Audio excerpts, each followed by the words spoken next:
Hey guys, Dan here with Pain Free You.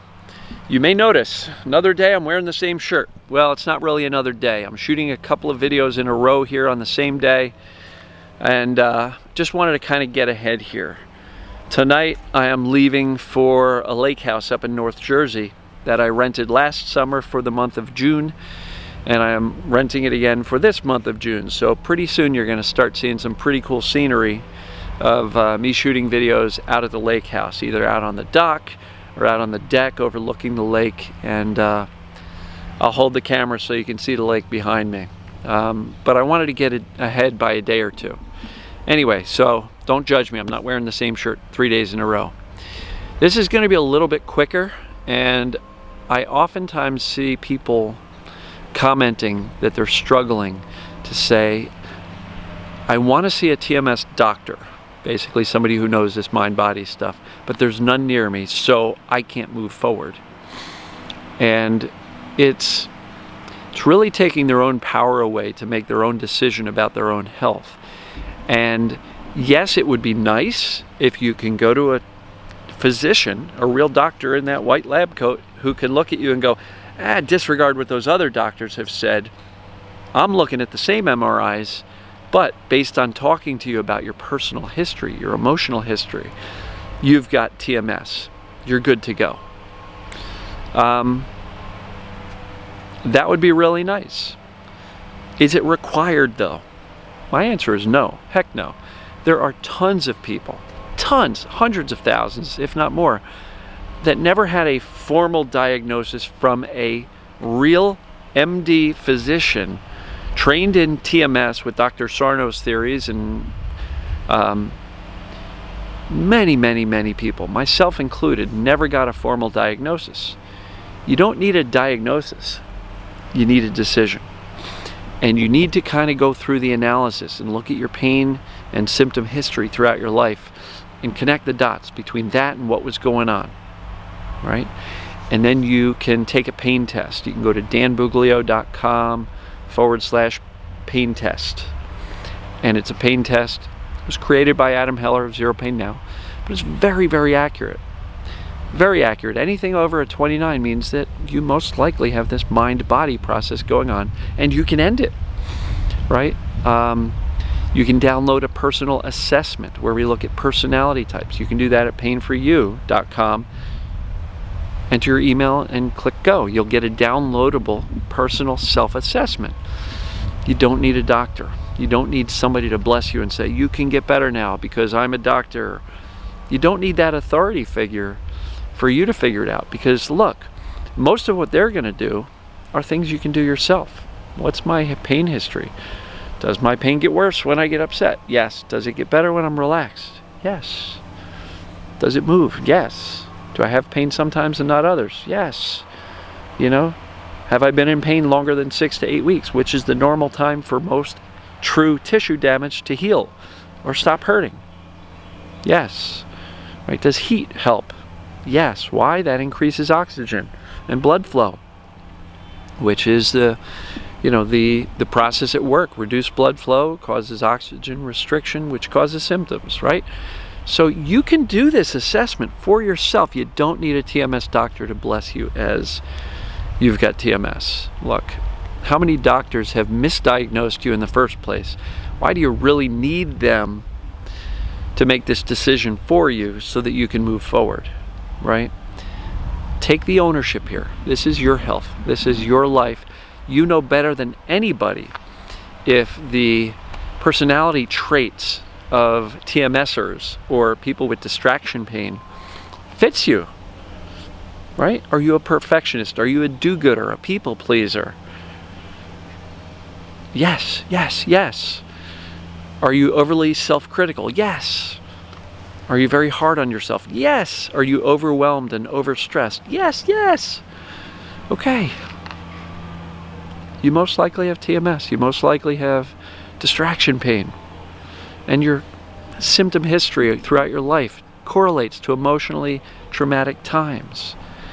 Make the decision. You can make that decision. You can make that determination. But as long as you're kind of on the fence and going, well, it might be physical, And you know, sometimes I feel a little bit better after a physical treatment. So maybe I should keep doing that. And because nobody's ever told me I have TMS other than the book I read, and yeah, I saw myself on the pages, but I don't really know. Who am I to decide that I have TMS? I need a doctor, but there's no doctor within a 6-hour drive that can help you with this diagnosis. So what I'm suggesting here is, look, if you want to get checked out by a physician to rule out any significant serious illness, like cancers, like infections, like tumors that can cause pain, great. Go get them, get the scans.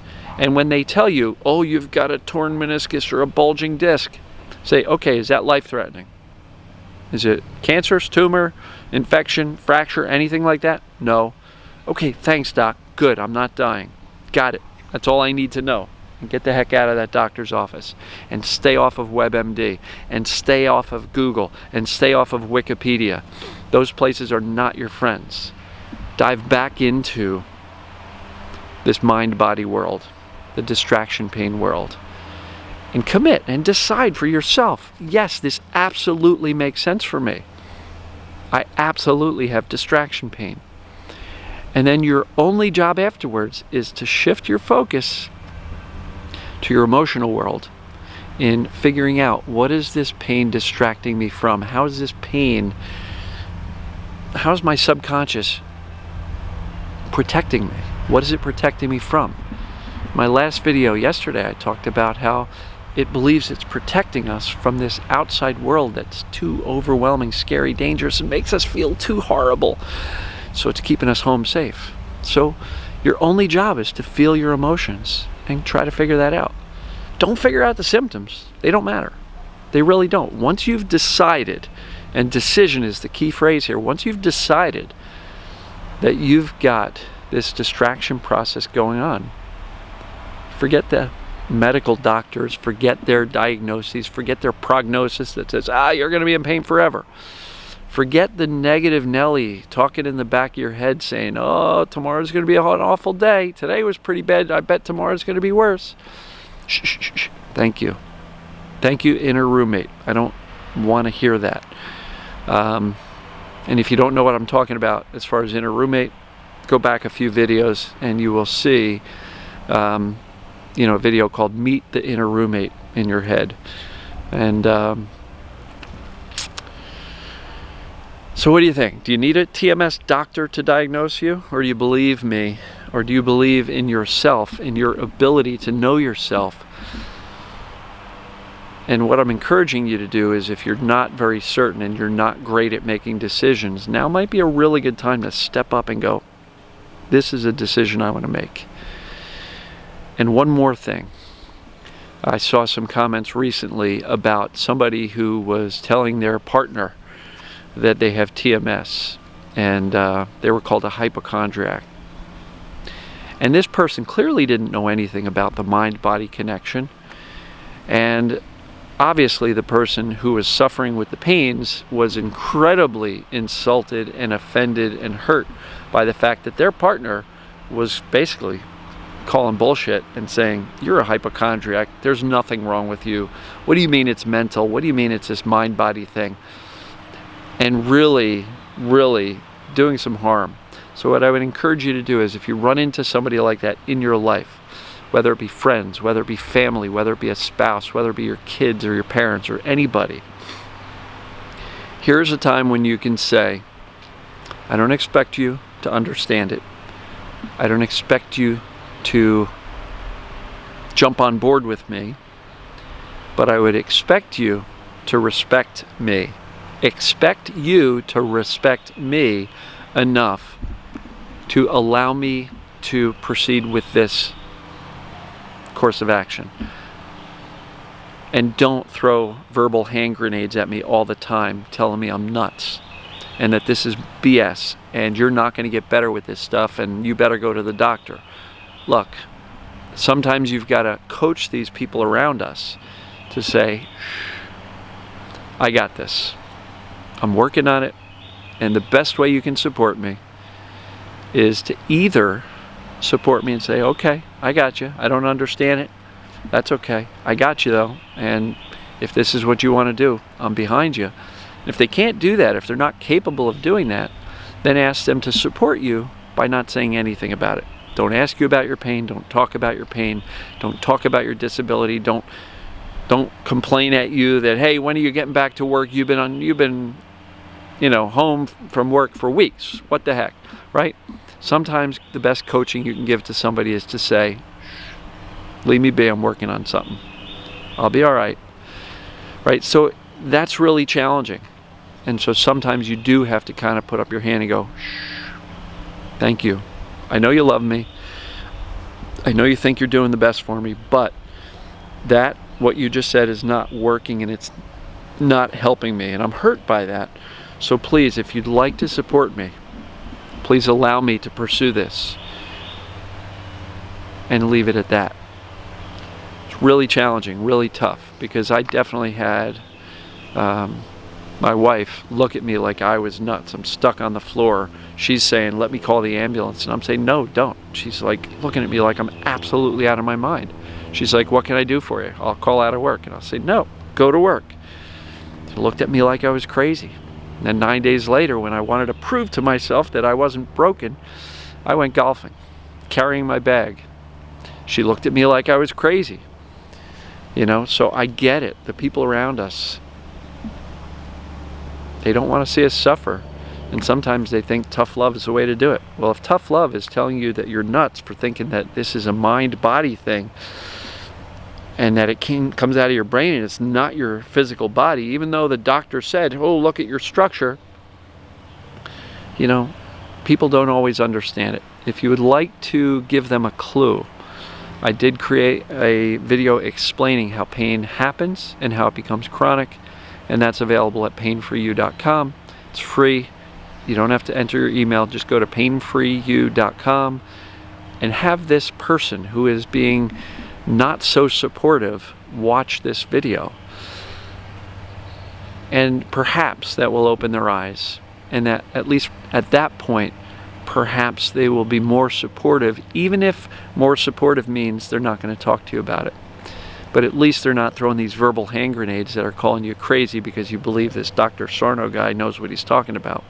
Or this guy Dan. Who the heck am I? I'm just a guy standing in front of some woods with the camera talking to you. But I'm a guy who went through it. 13 years. Been pain-free almost 9. Feel better at 54 than I did in my early 30s. You can too. The body ages. But you can get better too. I was able to, and what made the difference for me was I never quit believing that I was on the right track. I just didn't figure out all of the puzzle pieces and how it worked and the best ways to look at it, which is why I'm shooting these videos for you. I really, really do want to help. So let me know what you think. But to wrap this up, you do not, if there's not a TMS doctor, physician nearby that you can get to give you the diagnosis that you've been requiring for yourself before you can even proceed, or before you don't even want to waste time doing any of this process until you get that diagnosis. Look, if you're stuck there and not moving forward, you got to take ownership. Take this upon yourself. Make your own decision. Go through the assessment. It's available on my site, painfreeyou.com. Enter your email. You'll get that self-assessment. That's a starting point. Go to yourpaintest.com. That'll drag you over to danbuglio.com/paintest. Take that, and you'll get a really, really, really good indicator as to whether or not you've got TMS or not. And then you got to make your own decision that this is your course of action. This is your path out of this pain and out of your symptoms.